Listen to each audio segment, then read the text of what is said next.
Well, it's official. 0.4 League economy for Path of Exile 2 is officially...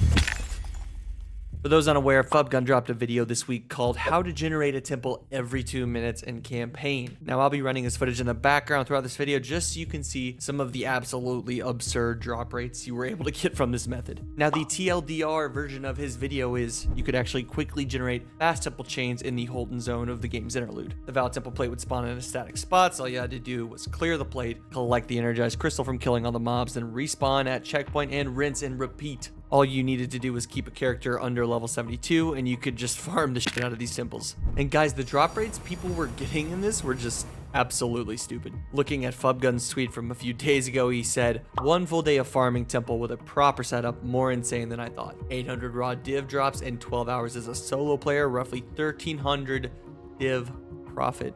Brother. These are the types of numbers Wall Street investors have wet dreams about. Now, personally, I was not able to get in on this between my J-slur, that's job, guys. I'm just trying not to jump scare my fellow PoE 2 players. And life in general, I just did not have the time to grind a fresh character up to level 72. But the community's overall response, from what I've seen online, has been...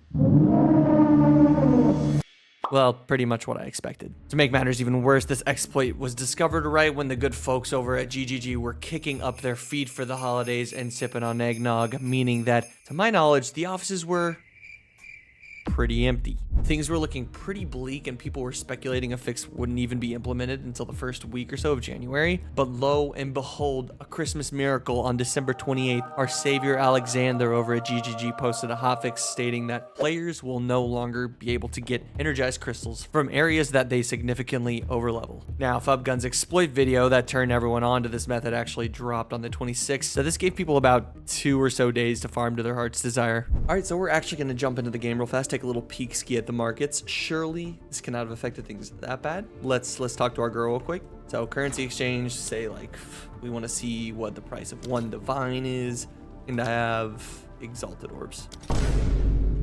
Jesus Christ, man. This could literally be worse than the 08 housing collapse. As a reference point, in past seasons, kind of like this early on in the league, usually I've seen one divine going from anywhere from like 30 to 60 exalted. Usually it stays under 100. 436? Honestly, I just want to see what the going rates for other currencies for one div is. So like greater exalted 200, perfect exalted 6, 22 perfect jeweler's orbs for one divine orb. And honestly, you could get a bunch of perfect jeweler's orbs from doing that farm. So I'm actually kind of curious to see what cost for, say, one perfect jeweler's orb is. 27 exalted. Okay, gotcha.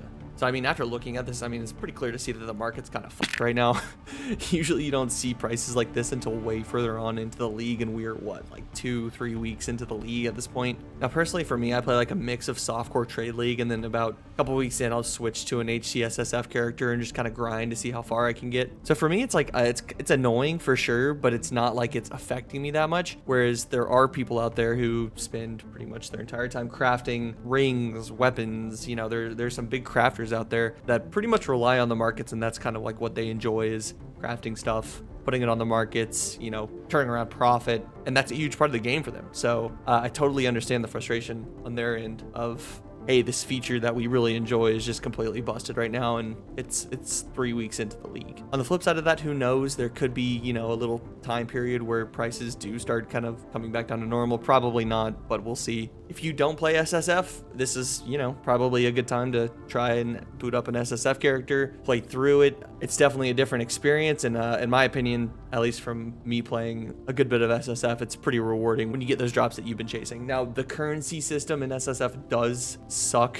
I think a lot of players are not very happy with the SSF currency drop rates and all that, so take my suggestion with a grain of salt, but with the way the economy is right now, SSF is looking a little bit more appetizing. So after seeing all this, the real question I have for you guys at the end of the day is, do you think GGG should roll back the servers to pre-exploit like some other titles have done in the case of game-breaking bugs? For my old school RuneScape players, you had the auto-clicking thieving skill patch that absolutely broke the gold economy, which led to a game rollback. Or on the other hand, you had New World when it first launched. There was a gold duping glitch that I'm sure some of you guys remember, which eventually got patched, but not before borderline collapsing the in-game economy. Now, unfortunately, in New World's case, we did not get a rollback due to Amazon's concerns of player backlash over all the lost progress. People had been grinding for a few days at this time, and they just thought it would be better to just leave everything as is and let people play the game. Now, I'm kind of holding the stance myself that it's probably a little bit too late for a rollback. We're several days into this exploit, and so, I mean, that's a lot of grinding. I would say the average person probably plays 2 to 3 hours, if not maybe a little bit more after work. But I mean, there's some grinders out there, man. There are some grinders that I know have put,